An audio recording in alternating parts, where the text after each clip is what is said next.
और अभिनंदन। यहाँ पे सभी आज पिछले कई दिनों और सप्ताहों से अधिवेशन की कवरेज में लगे हुए हैं, लेकिन ये भी एक महत्वपूर्ण प्रेस वार्ता आज ऑर्गेनाइज की गई है आप लोगों के लिए और सभी के लिए। आज का विषय आपको जैसा इनविटेशन में दिया गया था पूरी तरीके से क्लियर है कि हाल ही में बैंगलोर में जो अखिल भारतीय प्रतिनिधि सभा हुई थी, उसमें जिस विषय पे चर्चा की गई थी, जो नए विषयों को के बारे में बात की गई थी, कुछ नए धोरण लिए गए थे, संकल्प लिए गए थे, उसकी जानकारी आप लोगों को बिट्स एंड पीसेस में मिली होगी अलग अलग मीडिया के द्वारा। तो कोकण प्रांत, जो आपको बता दूं कि गोवा से मुंबई और ठाणे से डहाणू तक का जो एरिया है वो कोकण प्रांत है हमारी रचना के हिसाब से संघ के। तो उसके कार्यवाह श्री विठ्ठलराव जी कांबळे आज आपके सामने हैं, जो इस विषय में आपको सखोल जानकारी देंगे। और उनके साथ में हैं प्रांत प्रचार प्रमुख कोकण प्रांत के श्री लक्ष्मीकांत जी नकाशे, दोनों आपके सामने हैं और विठल जी आपसे संवाद करेंगे। और इस संवाद के बाद आपके कुछ जो प्रश्न होंगे वो ले लिए जाएंगे, लेकिन मेरा आपसे आग्रह है कि विषय पे ही हम रहें और उसी विषय पे ही चर्चा करेंगे। मैं विठ्ठलराव जी कांबळे से निवेदन करूंगा कि आज का प्रतिवेदन शुरू करें। धन्यवाद।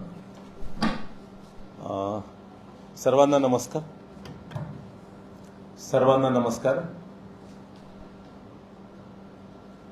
मी सुरुवातीला मराठीमध्ये आपल्या सगळ्यांना एकूण प्रतिनिधी सभेची माहिती देतो आणि नंतर मग हिंदीमध्ये आवश्यक असेल तर हिंदीमध्ये पण मी आपल्या सगळ्यांना माहिती देतो। तर संघाच्या एकूणच कार्यपद्धतीमध्ये, राष्ट्रीय स्वयंसेवक संघाच्या कार्यपद्धतीमध्ये ही जी वर्षातून एकदा प्रतिनिधी सभा होत असते आणि या प्रतिनिधी सभेमध्ये देशाच्या दृष्टीने पूर्ण देशभरामध्ये संघाचं काम, त्याचा थोडी माहिती घेतली जाते। त्याचप्रमाणे आगामी वर्षभराची काही योजनाही केली जाते। देशामध्ये अनेक घडामोडी घडत असतात, होत असतात, जगामध्येही काही घडामोडी घडत असतात।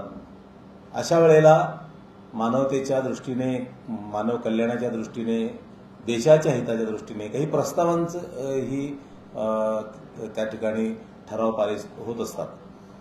तर तशाच प्रकारची ही या रुटीन बैठक, याला असं म्हणूया, संघाची प्रतिनिधी सभा ही यावर्षी बेंगलोरला आणि झाली।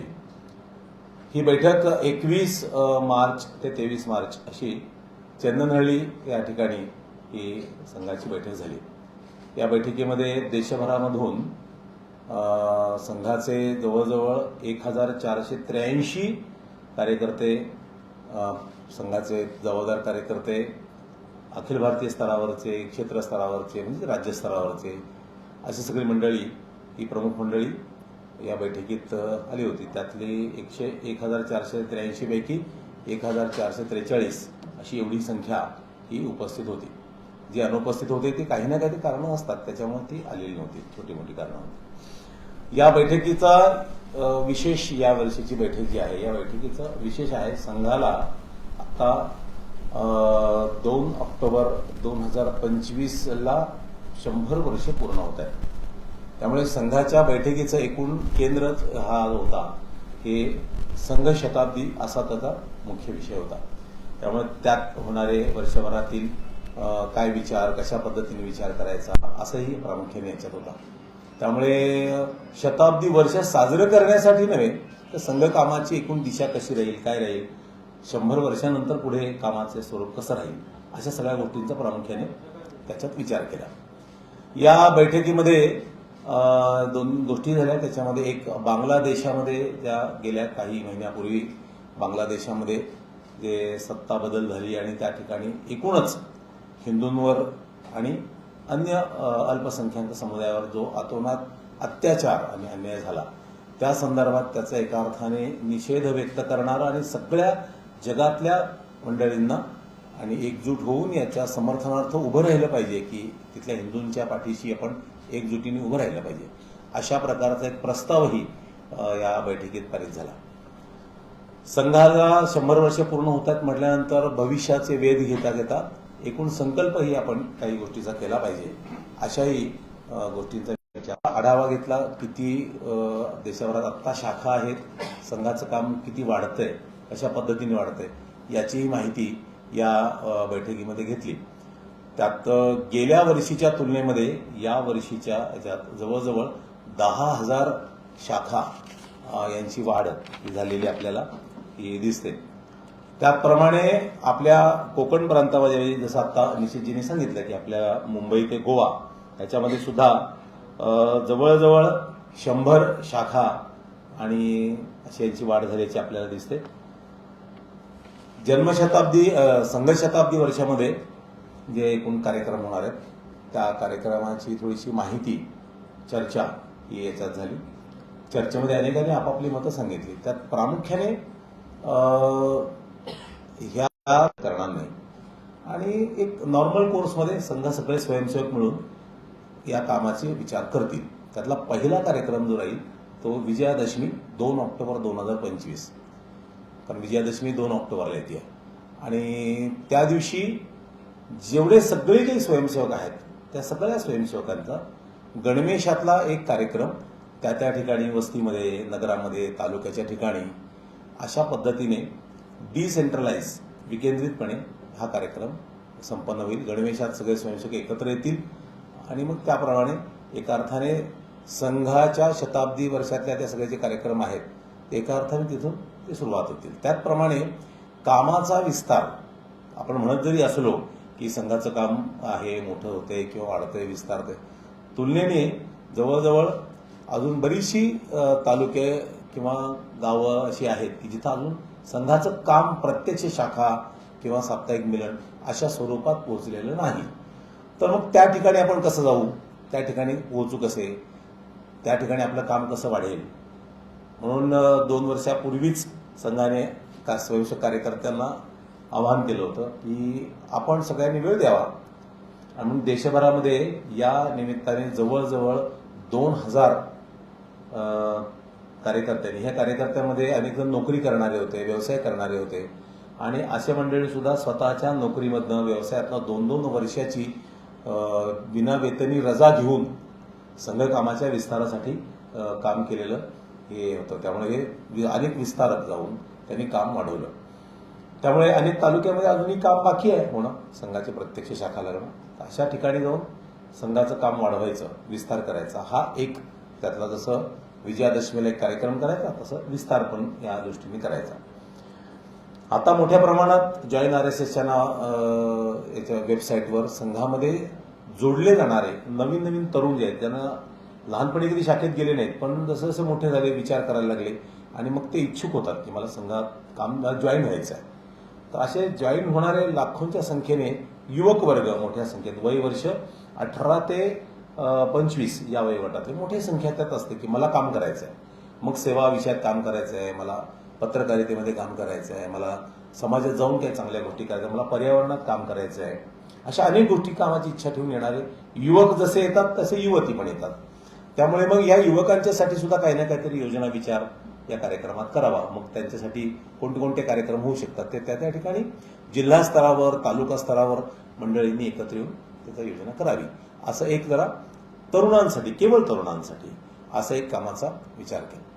दुसरी गोष्ट अशी आहे की आपला समाज जो चालतो ना, हा समाज चालतो या समाजातल्या सज्जन शक्तीमुळे, चांगला विचार करणाऱ्या मंडळींमुळे. आणि भारतातली कोणती व्यक्ती ही तसा वाईट विचार करणारी नाहीच आहे, ती सगळीच मंडळी चांगली आहेत, परंतु विचाराची दिशा वेगवेगळी असते प्रत्येकाची. तर अशा सज्जन शक्तीच्या बरोबर घेऊन, मग ती सज्जन शक्ती कुठं कुठे आहे, मठ मंदिरामध्ये आहे, विहारामध्ये, गुरुद्वारामध्ये आहे, साधू संतांच्या रूपाने आहे, विचारवंतांच्या रूपाने आहे, समाज सुधारकांच्या रूपाने आहे. अशा सगळ्या मंडळींना बरोबर घेऊन एक सद्भाव बैठक बसून सगळ्यांनी समाजाचा, देशाच्या कल्याणाचा विचार करायचा, चांगल्या गोष्टींचा आणि स्वीकार करायचा. अशा सद्भाव बैठकांची सुद्धा योजना या दरम्यानच्या काळामध्ये होणार आहे.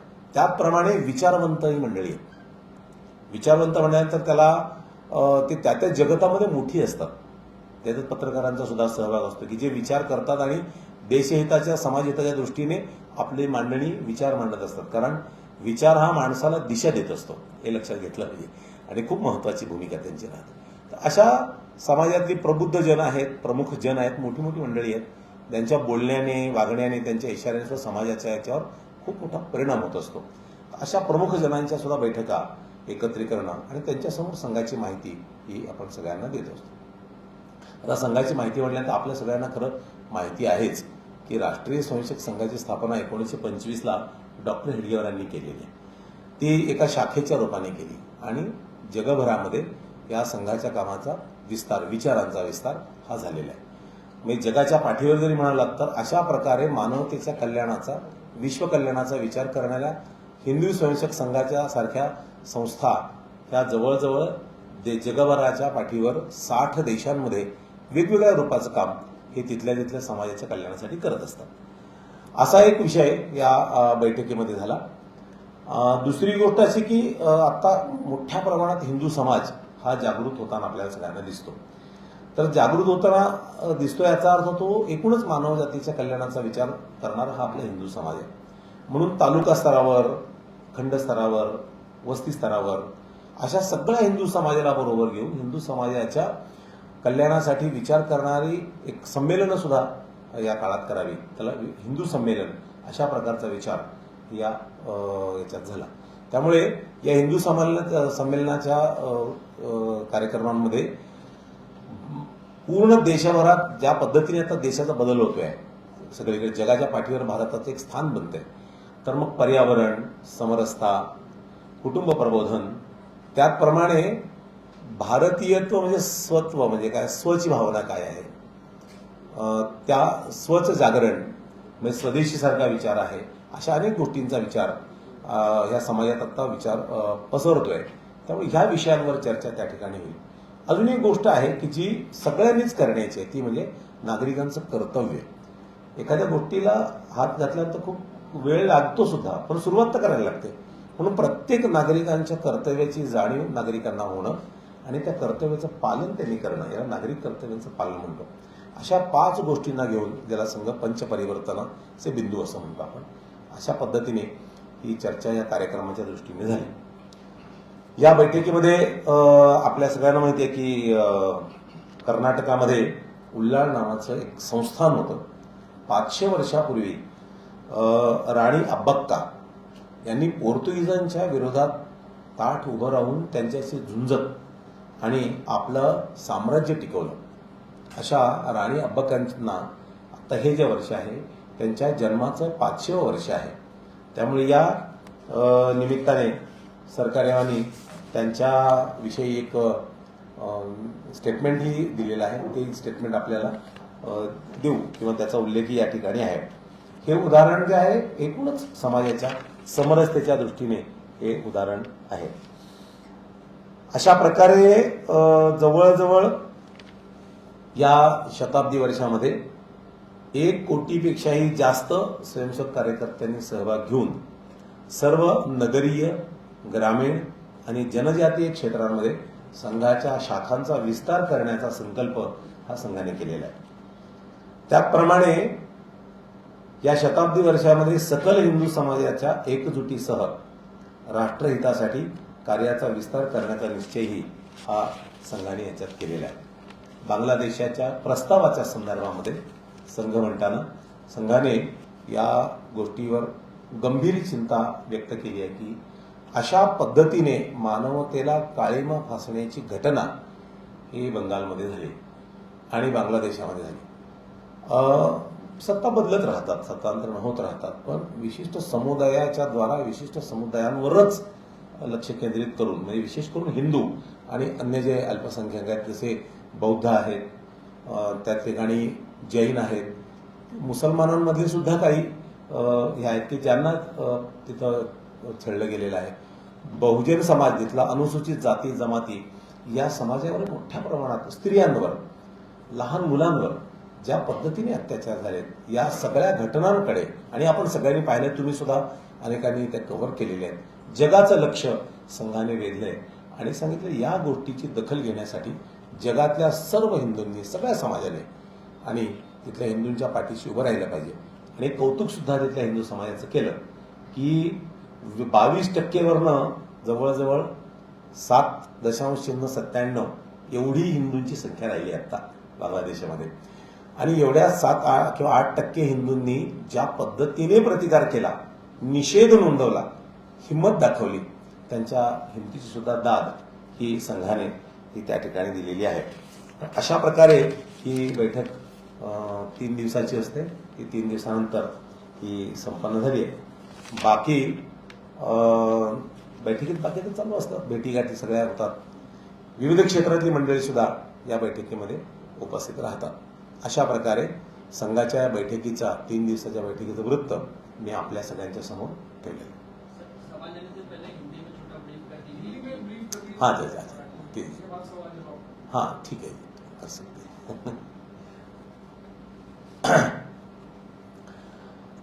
नमस्ते. ये राष्ट्रीय स्वयंसेवक संघ की और नियमित जैसे साल में एक बार सभी प्रतिनिधियों के साथ जो बैठक होती है, वैसी ही एक बैठक ये इस बार बेंगलोर में चंदनहल्ली में 21, 22 और 23 मार्च 2025 को संपन्न हुई. कुल देश भर से संघ के प्रांत स्तर के और क्षेत्र स्तर के, अखिल भारतीय स्तर के कार्यकर्ता 1483 अपेक्षित थे. 1443 इतनी संख्या उपस्थित रही. इस बैठक में कुल मिलाकर संघ को जो 2 अक्टूबर 2025 को और 100 साल पूरे होने जा रहे हैं, उसी को ध्यान में रखते हुए और आगे चलकर संघ के कार्य की दिशा क्या होगी, किस प्रकार से होगी, ऐसा विषय इस बैठक में रहा. कार्यक्रमों की रचना यानी शताब्दी वर्ष मनाना ऐसा नहीं है. जिस क्षेत्र में संघ पीछे पड़ा है, काम और करना बाकी है, तो उस विस्तार की योजना, साथ साथ में समाज में जाकर कुछ बातें चर्चा हो, इस दृष्टि से काम की योजना हुई. इसमें 2 अक्टूबर 2025 को विजयादशमी है और संघ की स्थापना विजयादशमी के दिन ही डॉक्टर केशव बलिराम हेडगेवार इन्होंने नागपुर में की थी. तो वो पहला दिन जो है, सारे देश भर में जितने भी संघ के स्वयंसेवक हैं, वो सभी स्वयंसेवक पूर्ण गणवेश में अपने अपने स्थान पर, कहीं वस्ती स्थान पर है, खंड स्तर पर है, जिला स्तर पर तो नहीं होगा, तो ऐसे छोटे स्तर पर सभी कार्यकर्ता एकत्रित आएंगे और यही संघ का पहला ऐसा कार्यक्रम रहेगा. आगे चलकर जिस क्षेत्र में संघ का काम कम है, उस क्षेत्र में विस्तार के दृष्टि से योजना भी बनाई है. गए साल में 2 साल पहले और सभी कार्यकर्ताओं को भी आह्वान किया था कि विस्तार के दृष्टि से आप उसमें समय दें. तो कुल 2000 के करीब ऐसे कार्यकर्ता जिन्होंने अपनी नौकरी में, व्यवसाय में और कुछ समय के बिना वेतनी और छुट्टियां लेकर विविध क्षेत्र में जाकर संघ का काम विस्तार उन्होंने किया है. कुछ काम अभी बाकी है, तो उसकी भी योजना ये बन रही है. दूसरी बात यहाँ पर युवाओं के बारे में भी है. तो संघ को समझने के लिए और जानने के लिए बहुत सारे युवा कार्यकर्ता जो हैं, वो ज्वाइन आरएसएस के नाम से और संघ को समझने की इच्छा रखते हैं. तो ऐसे युवक भी हैं जो शाखा में आते हैं, कुछ काम में जुड़े रहते हैं, पर्यावरण जैसे काम है, गतिविधियों के काम है, गौ सेवा के काम है, ग्राम विकास के काम है, ऐसे कामों में भी जुड़ना चाहते हैं. ऐसे सारे युवकों के लिए भी और एक जिला स्तर पर या खंड स्तर पर कुछ युवकों के लिए केवल कार्यक्रम की रचना हो. दूसरा और एक ऐसा है कि समाज में सज्जन शक्ति तो बहुत है और सज्जन यानी अच्छा विचार करने वाले लोग सबसे ज्यादा हैं. वो सभी वैसे ही होते हैं, हमारे चिंतन भी वैसा ही है. अयोग्या पुरुषो नास्ति, ऐसा हमारा विचार है. तो ऐसे समाज के सज्जन शक्ति है और समाज में अपना प्रभाव डालने वाले व्यक्ति हैं. ऐसे सभी व्यक्तियों को लेकर सद्भाव बैठक की योजना, जिसमें खंड स्तर पर, मंडल स्तर पर और बस्ती स्तर पर, गांव स्तर पर भी ऐसी बैठकें होंगी, जिस पर पर्यावरण है, कुटुंब प्रबोधन है, समझता है और नागरिक कर्तव्य हैं. ऐसे सब बातों में उनके साथ चर्चा भी होगी, उनके सामने विषय भी रखा जाएगा.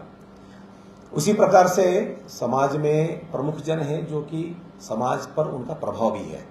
भले वो कोई पद प्रतिष्ठा में नहीं होते, लेकिन उनका समाज में एक स्थान भी होता है. तो ऐसे प्रमुख जनों के साथ भी गोष्ठियां भी होगी, चर्चाएं होंगे, परिसंवाद होंगे. साथ में सभी हिंदू समाज मंडल स्तर पर, गांव स्तर पर, बस्ती स्तर पर और रहता है और वो सोचता भी है। और अभी तो हिंदू जागरण समाज में बहुत बड़ी मात्रा में हो रहा है, हिंदू जागरण भी हो रहा है। तो ऐसे सभी हिंदू समाज को लेकर हिंदू सम्मेलन की योजना बने, जिसमें पंच परिवर्तन के जो 4-5 विषय मैंने बताए उसके बारे में भी चर्चा होगी और सबके सामने ये विषय आ जाएंगे। ऐसे विषयों को लेकर और संघ इसमें आगे चलकर काम करेगा। इसमें कोई समिति वगैरह नहीं बनेगी, समाज के साथ मिलकर स्वयंसेवक सब काम मिलकर ऐसा ये काम करेंगे। तो विस्तार के दृष्टि से ज्यादा ध्यान इस पर दिया जाएगा इस बैठक में। और एक और बात इसमें आई, संकल्प जो है संघ का, उसके बारे में भी है कि कुल मिलाकर 1 करोड़ से भी ज्यादा स्वयंसेवक और सभी खंड स्तर पर, सभी मंडलों पर, सभी गांवों में जाकर संघ की शाखाएं बढ़ाएंगे और वहां पर अपना काम प्रस्थापित करेंगे। कर्नाटक की और उल्लाड़ संस्थान की जो कर्नाटक में रानी थी, रानी अब्बक्का, जिसके जन्म को अभी 500 वर्ष पूरे होने जा रहे हैं, तो ये 500 जन्म जयंती वर्ष है उनका। तो उनके दृष्टि से भी उनके बारे में उन्होंने पोर्तुगीज जो सत्ता थी और उसके विरोध में अपने संस्थान को बचाने के लिए भी बहुत अच्छा काम किया है। तो उनके बारे में भी एक वक्तव्य सरकारी वजह का इसमें आया था। सामरस्य का अच्छा उदाहरण है और कितना भी आक्रमण हो, हमारी मातृशक्ति भी उतनी कम नहीं पड़ती, ये उसका उदाहरण है। तो ऐसा ये प्रस्ताव, बाकी हुआ प्रस्ताव के बारे में भी इसमें बांग्लादेश के प्रस्ताव के संदर्भ में और संघ ने एक बहुत आपत्ति सबके सामने संकट जो है उसके बारे में और कहा कि ये जो बांग्लादेश में और सत्ता का जो स्थानांतरण हो गया, बदल हो गया, उसके आधार पर और जो कट्टरपंथी हैं उनके द्वारा वहां पर हिंदू तथा अन्य अल्पसंख्यक समुदाय पर जो अन्याय हुआ है और उनको उत्पीड़न हुआ है, उस पर गहरी चिंता संघ ने जताई है और स्पष्ट रूप से मानवाधिकार के इस हनन का गंभीर विषय है, ऐसा संघ ने कहा है। वहां पर हुए हिंदू महिलाएं, पुरुष हैं, सब लोग हैं, वहां के मठ मंदिर हैं, वहां के दुर्गा माता के मंडप हैं, सबका जो उन्होंने नष्ट किया है, इसका भी एक प्रकार से चिंता समाज के सामने संघ ने इस प्रस्ताव के रूप में रखा है। सारे विश्व को, सभी समाज के प्रबुद्ध जनों को, सभी को और आवाहन प्रतिनिधि सभा ने किया है कि सब हिंदुओं ने, सभी समाज ने ऐसे प्रवृत्ति के विरोध में एकजुट होकर खड़े होना चाहिए, ऐसा एक आह्वान संघ ने भी किया है। तो इस प्रकार से एक प्रस्ताव है, संघ ने अपना संकल्प निश्चित किया है और 100 साल के कार्यक्रमों की कुछ योजनाएं, श्रृंखलाएं बनाई हैं और इस प्रकार से 3 दिन की ये बैठक चली बेंगलोर में और ये सब बातें आपके सामने हमने रखी है। और इसका उद्देश्य भी है, पत्रकार बंधु और सभी समाज के लोग जानना चाहते हैं कि प्रत्यक्ष रूप में क्या हुआ वहां पर, क्योंकि वहां के पत्रकार थे, साफ तो सभी नहीं थे और मुंबई शहर है, देश के प्रमुख शहर है, ऐसे शहरों में तो जानना चाहते ही हैं लोग। इसीलिए इस प्रकार की पत्रकार परिषद का आयोजन जगह जगह पर किया है। मुंबई या महाराष्ट्र को लेकर कुछ, मुंबई महाराष्ट्र से कुछ वहां में तय हुआ हो, उस बारे में अगर कोई जानकारी आपके पास? जी नहीं, ऐसा मुंबई सेंट्रिक या महाराष्ट्र सेंट्रिक ऐसा कुछ वहां तय नहीं हुआ।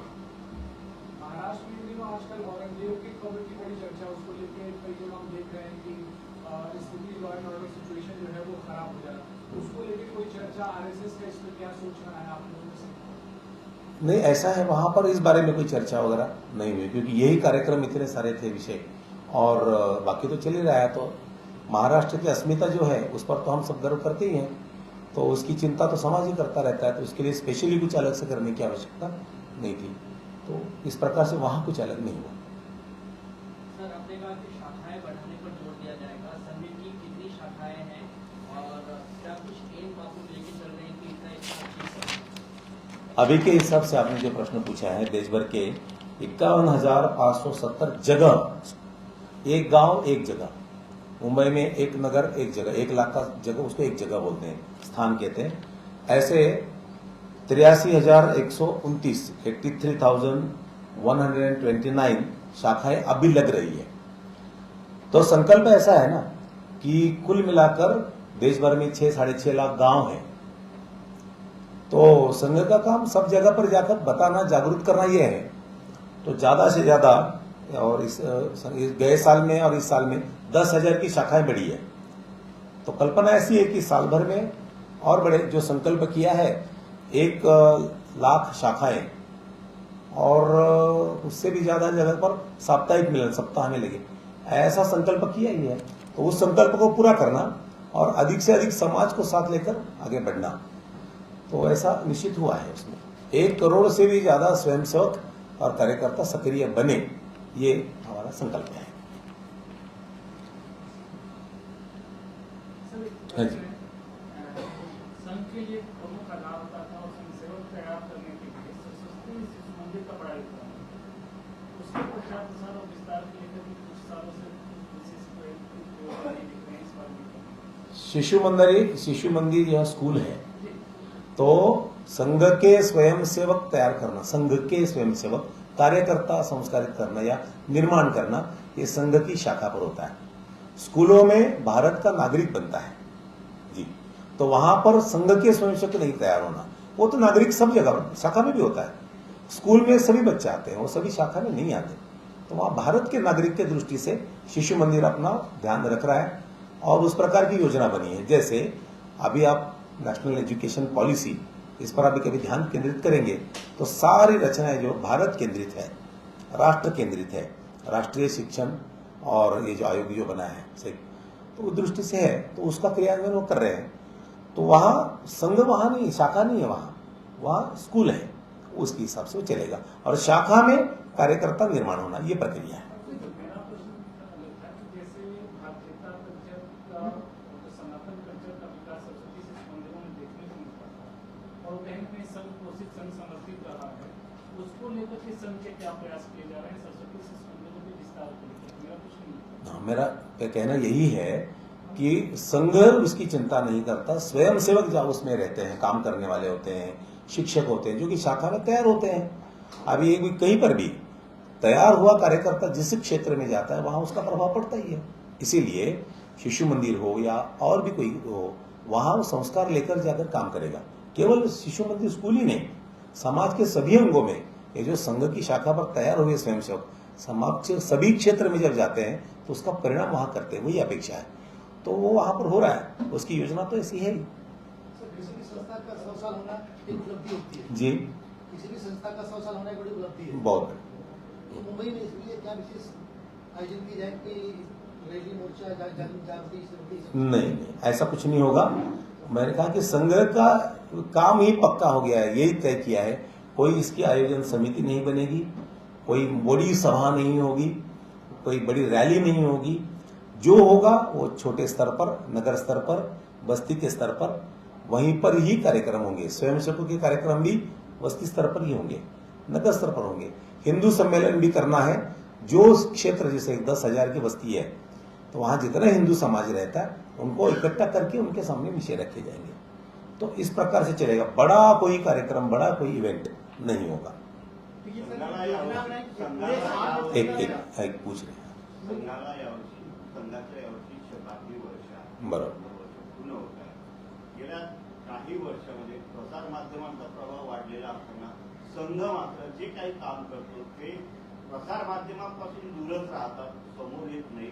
असं काही होईल का की येणाऱ्या काही काळामध्ये संघ प्रसार माध्यमांशी मित्रत्वाचं हे करून जे काम करतोय तो माध्यमांच्या माध्यमातून लोकांपर्यंत पोहोचतोय?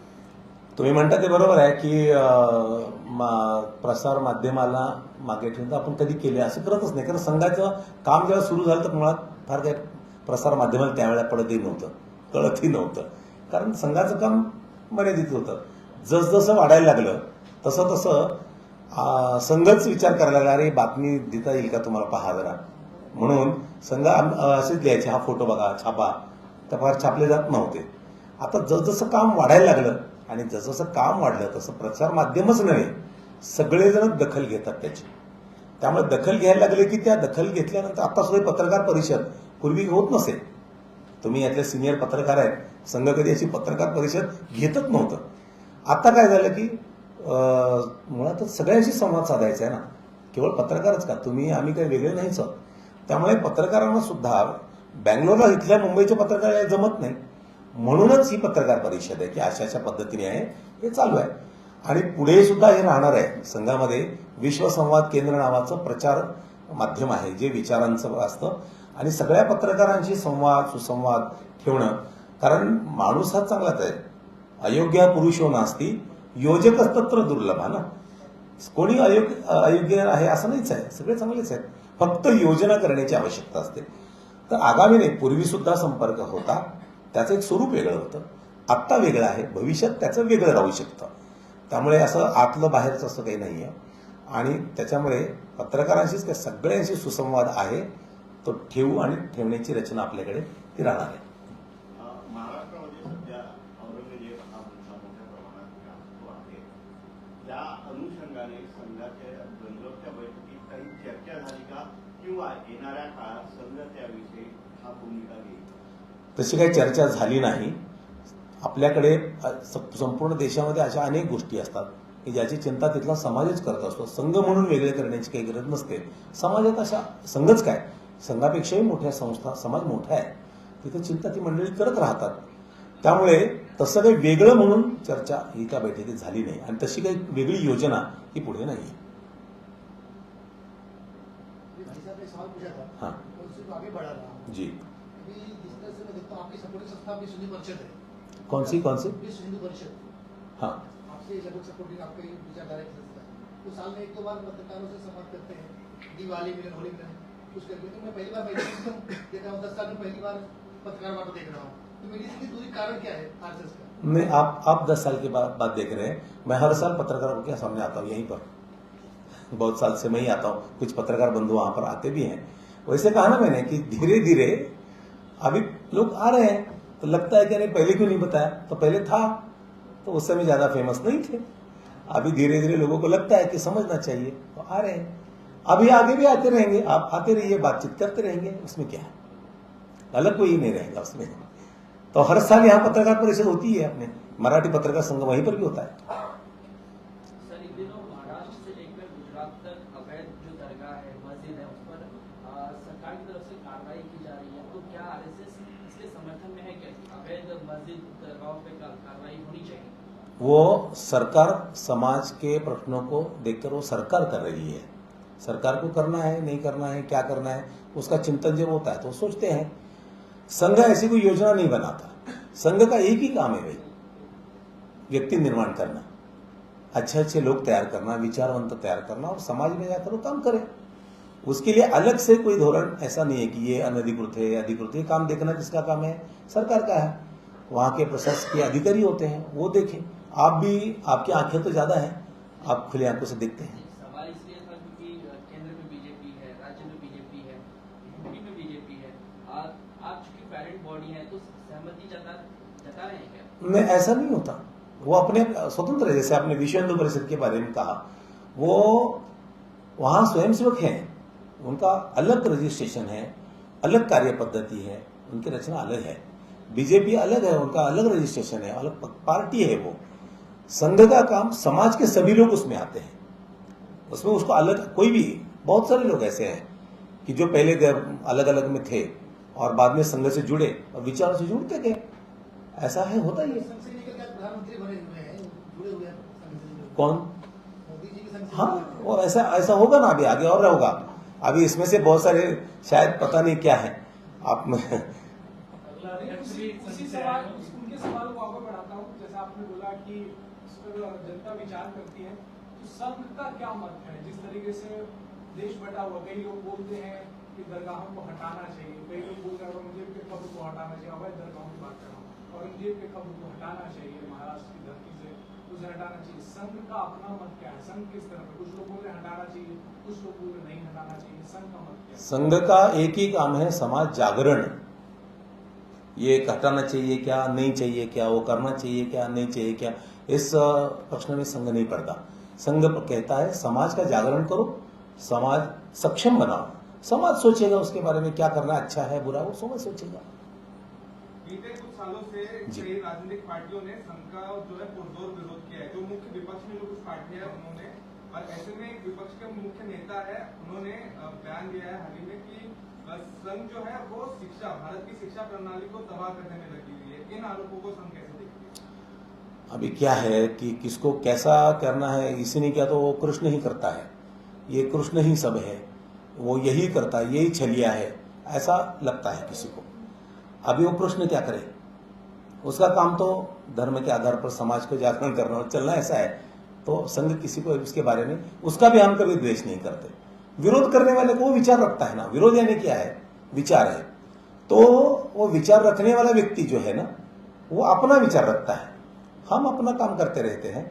दूसरा, और उनको चिंता लगी रहती है, जैसे कि शिक्षा में बदलाव है, तो क्या बदलाव है मुझे बताइए।